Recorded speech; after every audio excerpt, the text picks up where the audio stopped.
नमस्कार मित्रों, बहुत बहुत स्वागत है आप सभी का आपके अपने यूट्यूब चैनल आरजीएस में। और हम लोग जो ईयरली करंट अफेयर की श्रृंखला है मंथली वाइज, उसकी जो ये अगली श्रृंखला है उसमें जुड़ चुके हैं और हम लोग राष्ट्रीय जो घटनाक्रम है, अंतर्राष्ट्रीय घटनाक्रम है, उन्हें देखने वाले हैं। तो जो साल भर की महत्वपूर्ण खबरें हैं मंथवार, उन्हें हम लोग माहवार हम लोग देखने वाले हैं। और इस कड़ी में हम लोग का ये तीसरा एपिसोड है।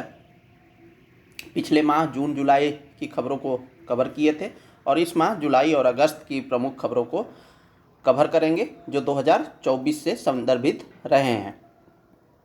तो चलिए हम लोग सेशन की शुरुआत करते हैं। और ये जो क्लासेस हैं, जो जितने भी आपके स्टेट पीसीएस हो, चाहे यूपीएससी हो, चाहे बीपीएससी हो, चाहे एमपी पीसीएस हो, चाहे आरएएस हो, झारखंड पीसीएस, छत्तीसगढ़ पीसीएस, इन तमाम राज्यों में, उत्तराखंड पीसीएस, इन तमाम राज्यों में जो आगामी होने वाली परीक्षाएं हैं उन सभी को देखते हुए डिज़ाइन किया गया है। साथ ही साथ इसमें जो आपकी राष्ट्रीय घटनाक्रम है उसे भी कवर किया जाएगा और अंतर्राष्ट्रीय घटनाक्रम को भी कवर किया जाएगा। तो ये इन स्टेट पीसीएस के साथ ही साथ यूपीएससी के लिए भी समान रूप से उपयोगी है।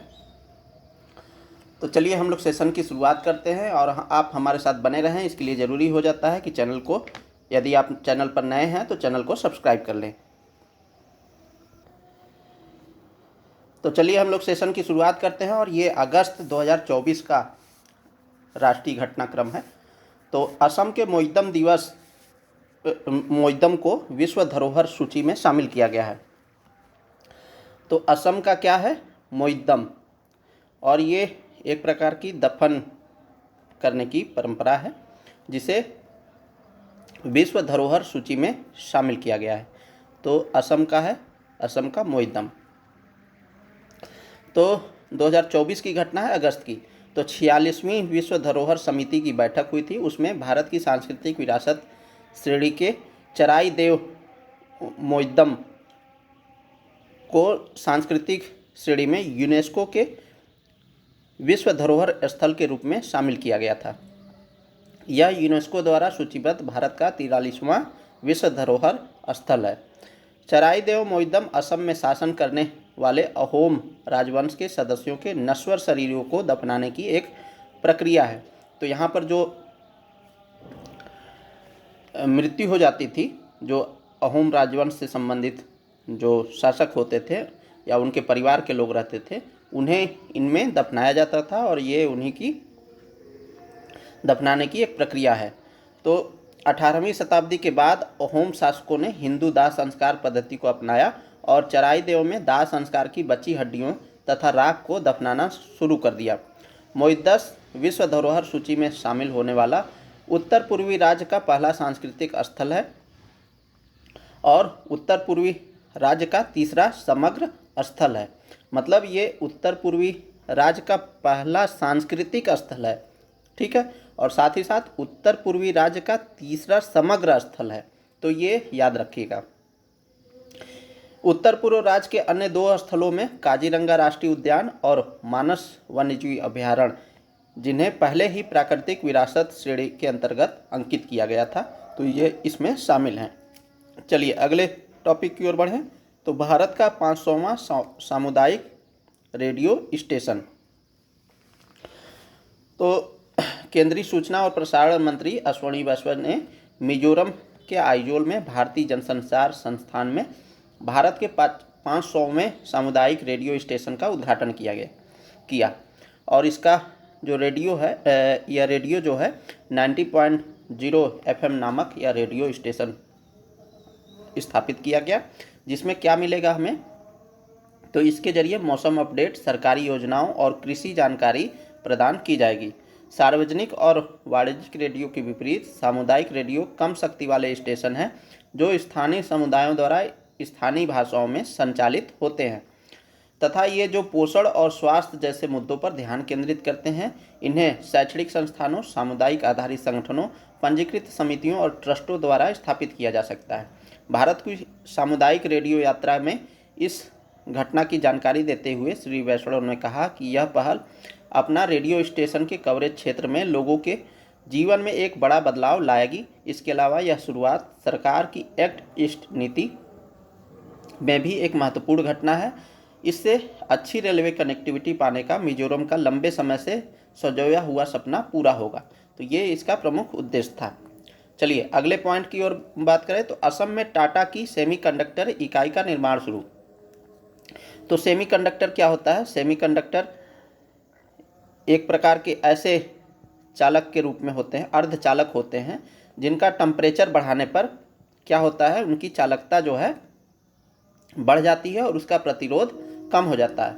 यानी वो ऐसे पदार्थ होते हैं जो सामान्यतः जो है कुचालक के रूप में काम करते हैं, विद्युत के कुचालक के रूप में काम करते हैं, लेकिन जब उनका टेम्परेचर बढ़ाया जाए तो वो चालक की भांति व्यवहार करने लगते हैं। इसमें मुख्य रूप से जर्मेनियम और सिलिकॉन, ठीक है, और सिलिकॉन जो है ये मुख्य रूप से आते हैं। तो चलिए हम लोग इस टॉपिक को देखते हैं। तो असम में टाटा की सेमीकंडक्टर इकाई का निर्माण शुरू हो गया है। तो ये अगस्त 2024 की घटना है।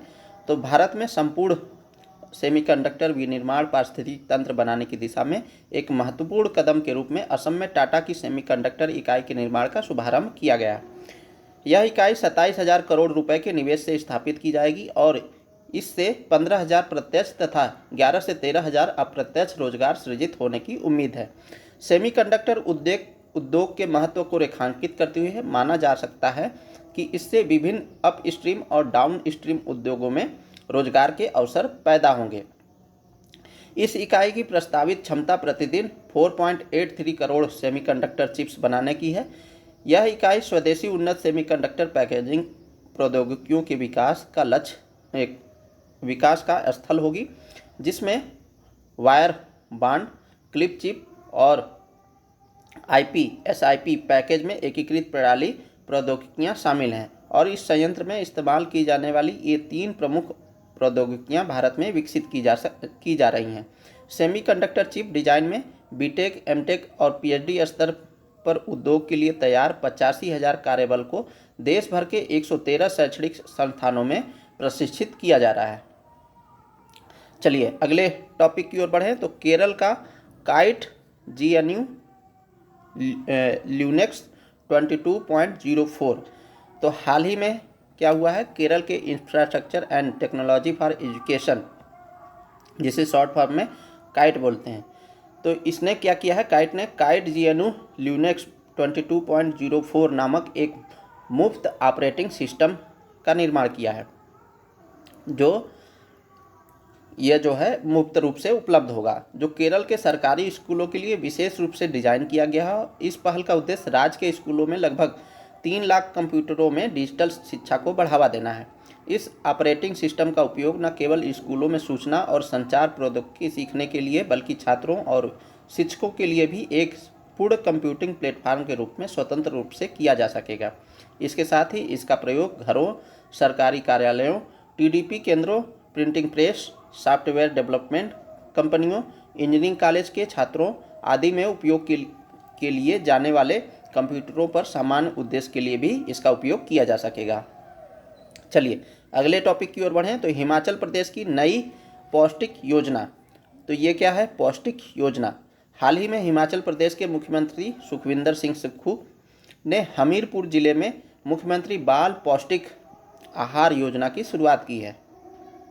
ठीक है, इस योजना का उद्देश्य सरकारी स्कूलों में नर्सरी से कक्षा 8 तक के 5.34 लाख से अधिक छात्रों को अतिरिक्त पोषण प्रदान किया जाएगा। तो ये अतिरिक्त पोषण प्रदान करने के लिए इस कार्यक्रम के तहत बच्चों को सप्ताह में एक बार उबले अंडे या फल जैसे अतिरिक्त पोषण मिलेंगे, जो छात्रों को लाभान्वित करने वाले मध्याह्न भोजन का पूरक होगा। राज्य सरकार ने चालू वित्त वर्ष में इस योजना के लिए अतिरिक्त 12.75 करोड़ रुपए आवंटित किए हैं। तो ये हिमाचल प्रदेश की नई पौष्टिक योजना है। चलिए, भारत का पहला अनाज ATM। तो ये भारत का है, पहला है अनाज ATM है, यानी जो ATM होता है ऑटोमेटेड टेलर मशीन, जिसे हम लोग जानते हैं, सामान्यतः इससे पैसे ही निकाले जाते हैं, लेकिन अब जो है इससे अनाज भी निकाला जा सकता है। तो ये अनाज के लिए है और वो भी भारत का पहला है। तो कहाँ पर किया गया है, खोला गया है? तो उड़ीसा सरकार ने राशन वितरण प्रणाली में क्रांति लाने के लिए भारत का पहला अन्न एटीएम लॉन्च किया है, जिसे चावल एटीएम के नाम से भी जाना जाता है। इसका आधिकारिक नाम अन्नपूर्ति अनाज एटीएम है। यह केवल 5 मिनट में 50 किलोग्राम तक का अनाज वितरित करने में सक्षम है। यह मशीन केंद्र सरकार के अन्न पूर्ति कार्यक्रम का हिस्सा है और इसे क्षेत्र में खाद्य सुरक्षा बढ़ाने के लिए विश्व खाद्य कार्यक्रम की मदद से विकसित किया गया है। मुख्य विशेषताओं की बात करें तो इसका एक्सेस जो है 24/7 रहेगा, यानी सप्ताह के 7 दिन और 24 घंटे इससे अनाज प्राप्त किए जा सकेंगे। इसकी अन्य विशेषताओं की बात करें तो सार्वभौमिक पहुंच होगी, यानी भारत में कहीं से भी वैध राशन कार्ड वाला कोई भी व्यक्ति एटीएम का उपयोग कर सकता है, चाहे वह कहीं भी रहता हो। यानी कोई भी स्टेट का आदमी हो वो आकर के वहाँ से एटीएम ले सकता है, वो एटीएम अनाज एटीएम से अपना अनाज ले सकता है। तीव्र वितरण, यह मशीन केवल 5 मिनट में 50 किलोग्राम तक अनाज दे सकती है और 99.99 की उच्च सटीकता के साथ काम करती है। मॉड्यूलर डिजाइन किया गया है, तो मशीन को आसानी से इकट्ठा करने और विभिन्न स्थानों पर स्थापित करने के लिए डिजाइन किया गया है। ऊर्जा दक्षता की बात करें तो एटीएम जो है ऊर्जा का कुशलतापूर्वक उपयोग करते हैं और स्वचालित रूप से पुनः भरने के लिए इन्हें सौर पैनलों द्वारा संचालित किया जा सकता है। तो ये रही प्रमुख घटनाक्रम जो राष्ट्रीय रूप से अगस्त 2024 की घटना थी। अब हम लोग चलते हैं अंतर्राष्ट्रीय घटनाक्रम की ओर। तो प्रधानमंत्री नरेंद्र मोदी की पोलैंड एवं यूक्रेन यात्रा हुई। कब हुई? 21 से 22 अगस्त 2024, इन दोनों दिवसों के मध्य। तो प्रधानमंत्री नरेंद्र मोदी मध्य यूरोप में भारत के अहम व्यापारिक साझेदार पोलैंड की 2 दिवसीय यात्रा पर थे। इसके बाद 23 अगस्त 2024 को उन्होंने यूक्रेन की 1 दिवसीय यात्रा की। प्रधानमंत्री की पोलैंड यात्रा की बात करें तो इस पर एक नज़र डालें तो प्रधानमंत्री की यह यात्रा 2 अर्थों में महत्वपूर्ण है। पहला, यह किसी भारतीय प्रधानमंत्री की 45 वर्ष बाद पहली पोलैंड यात्रा है और दूसरा, यह यात्रा उस समय हुई जब भारत तथा पोलैंड अपने राजनयिक संबंधों के 17वीं वर्षगांठ मना रहे हैं।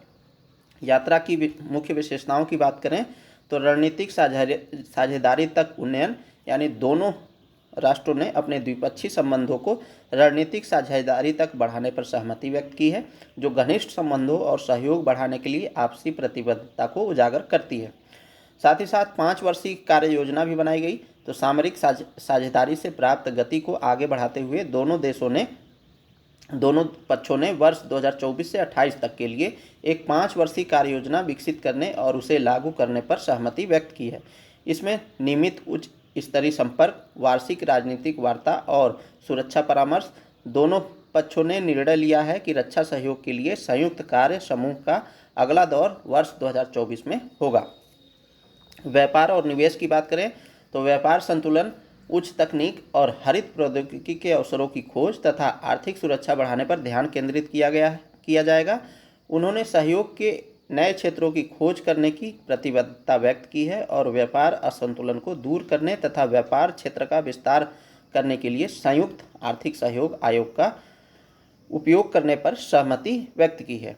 साथ ही साथ जलवायु और प्रौद्योगिकी पर वार्ता हुई। दोनों पक्षों ने अंतरिक्ष और वाणिज्यिक अंतरिक्ष पारिस्थितिक प्रणालियों के सुरक्षित, सतत एवं संरक्षित उपयोग को बढ़ावा देने, साथ ही साथ मानव व रोबोट अन्वेषण को बढ़ावा देने के लिए एक सहयोग समझौते पर सहमति व्यक्त की है।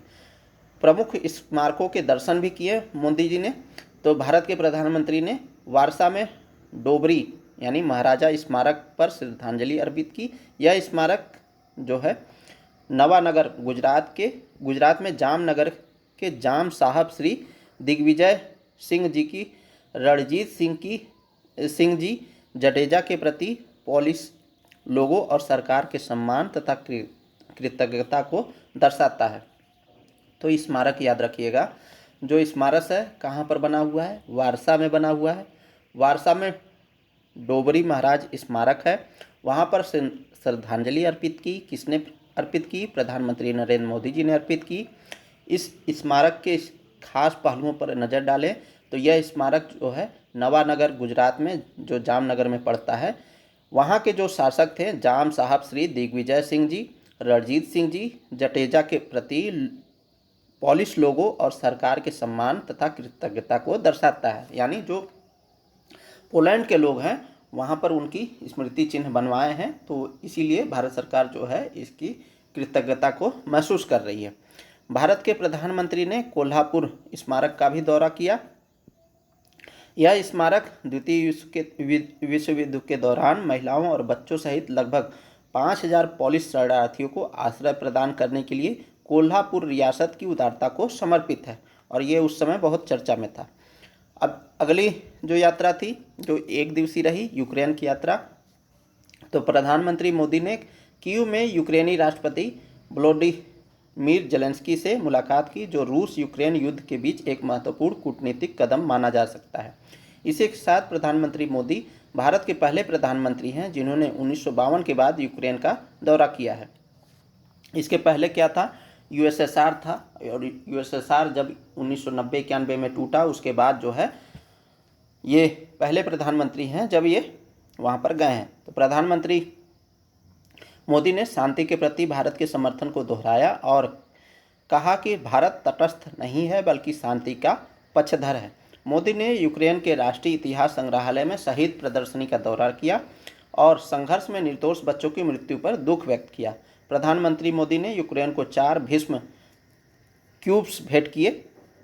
तो भीष्म क्यूब्स क्या है, एक प्रकार का आपातकालीन उपचार के लिए जो भी घायल व्यक्ति होते हैं उन्हें आपात स्थिति में चिकित्सा मुहैया उपलब्ध कराने के लिए एक छोटा सा टेंट नुमा क्या होता है, एक चलता फिरता पोर्टेबल हॉस्पिटल की तरह होता है। तो 4 भीष्म क्यूब मोदी जी ने भेंट किए यूक्रेन को, जिसमें आपातकालीन उपचार और सर्जरी के लिए चिकित्सा उपकरण और आपूर्ति शामिल है। इस किट को भारत ने खास तौर पर विकासशील देशों को चिकित्सा क्षेत्र में मदद देने के लिए शुरू किए गए प्रोजेक्ट आरोग्य मैत्री के तहत तैयार किया है और इसका नाम भीष्म रखा गया है। अपनी यात्रा के दौरान प्रधानमंत्री नरेंद्र मोदी और राष्ट्रपति व्लादिमीर जेलेंस्की ने 4 समझौतों पर हस्ताक्षर भी किए। भारत और यूक्रेन के बीच कृषि, चिकित्सा, संस्कृति और मानवीय सहायता में सहयोग के लिए 4 समझौते हुए। इसके अलावा यूक्रेन के राष्ट्रपति व्लादिमीर जेलेंस्की ने दूसरे यूक्रेन शांति शिखर सम्मेलन की मेजबानी भारत द्वारा करने की इच्छा जाहिर की। चलिए अगले खबर की ओर बढ़ें। तो बांग्लादेश में विरोध प्रदर्शन। तो बांग्लादेश में अगस्त 2024 में ही क्या हुआ, विरोध प्रदर्शन हुआ। देश की राजनीतिक और सामाजिक स्थिति पर गंभीर प्रश्न खड़े कर दिए गए। ये विरोध प्रदर्शन मुख्य रूप से वहाँ पर जो बांग्लादेश के उच्च न्यायालय द्वारा आरक्षण प्रणाली के पक्ष में सुनाए गए निर्णय के विरोध में हुआ था। अब देखिए ये जो विरोध हुआ था इसमें मुख्य रूप से क्या था, आरक्षण नीति थी बांग्लादेश की। तो बांग्लादेश की आरक्षण नीति की घोषणा वर्ष 1972 में की गई थी। आप लोगों को पता होगा कि जब पूर्वी पाकिस्तान और पश्चिमी पाकिस्तान एक में हुआ था और भाषाई आधार पर जो है पूर्वी पाकिस्तान पर जो है भाषाई तौर पर जो है उसे थोपा जा रहा था कि आप जो है उर्दू को अपनाओ, लेकिन जो है वहाँ पर अधिकतर जो भाषा बोलने वाले लोग थे वो क्या थे, बंगाली थे। ऐसे में वहाँ पर द्वंद्व शुरू हुआ और 1972 में वहाँ पर राजनीतिक उथल पुथल हुआ और बांग्लादेश पश्चिमी पाकिस्तान से अलग होकर के एक नया देश बना। तो इस 1972 की आरक्षण नीति ही मुख्य वजह रही है। यहाँ पर अभी जो अगस्त 2024 में क्या हुआ, विरोध प्रदर्शन हुआ, जिसमें स्वतंत्रता सेनानियों के लिए 30%, महिलाओं के लिए 10% सरकारी तथा अर्ध सरकारी पदों को आरक्षित किया गया था। तो मुख्य रूप से जो फ्रीडम फाइटर्स थे उनके लिए 30% और जो वहाँ पर जो वोमेन्स थी उनके लिए 10% आरक्षित सीटें की गई थी। वर्ष 2018 में तत्कालीन हसीना सरकार ने स्वतंत्रता सेनानी और अन्य कोटा समाप्त करने का फैसला लिया था। इसके बाद इसे न्यायालय में चुनौती दी गई थी। स्वतंत्रता सेनानियों के लिए 30% आरक्षण के अलावा महिलाओं के लिए 10% आरक्षण और पिछड़े जिलों के लिए 10% आरक्षण, जनजाति समुदायों के सदस्यों के लिए 5% तथा विकलांग व्यक्तियों के लिए 1% आरक्षण है, जिससे कुल आरक्षण 56% हो जाता है। 5 जून 2024 के आदेश में उच्चतम न्यायालय ने सरकार के फैसले को मनमाना बताया और स्वतंत्रता सेनानियों तथा उनके वंशजों को देश के नागरिकों के सबसे पिछड़े वर्गों में से एक माना गया है और ये मुख्य वजह थी वहाँ पर संघर्ष का। विरोध का परिणाम क्या निकला? तो बांग्लादेश में हो रहे इस विरोध का परिणाम यह हुआ कि बढ़ती हिंसा के चलते वहाँ की प्रधानमंत्री शेख हसीना को अपने पद से इस्तीफा देकर भारत में शरण लेनी पड़ी और अभी भी भारत में ये शेख हसीना जी मौजूद हैं। बांग्लादेश में इस राजनीतिक अस्थिरता की गंभीरता को देखते हुए वर्ष 2006 के नोबेल शांति पुरस्कार विजेता मोहम्मद यूनुस ने बांग्लादेश की अंतरिम सरकार के प्रमुख के रूप में शपथ ली थी। ठीक है, चलिए अगले टॉपिक की ओर बढ़ें। तो भारत अमेरिका सांस्कृतिक संपदा समझौता। तो हाल ही में भारत और अमेरिका ने सांस्कृतिक कलाकृतियों की अवैध तस्करी से निपटने तथा पूरा वस्तुओं को उनके मूल स्थान पर वापस लौटाने को सुनिश्चित करने के लिए पहली बार सांस्कृतिक संपदा समझौते पर हस्ताक्षर किए। तो किसने किसने किए? भारत और अमेरिका। यह समझौता सांस्कृतिक संपत्ति के अवैध आयात, निर्यात और स्वामित्व हस्तांतरण के निषेध एवं रोकथाम के साधनों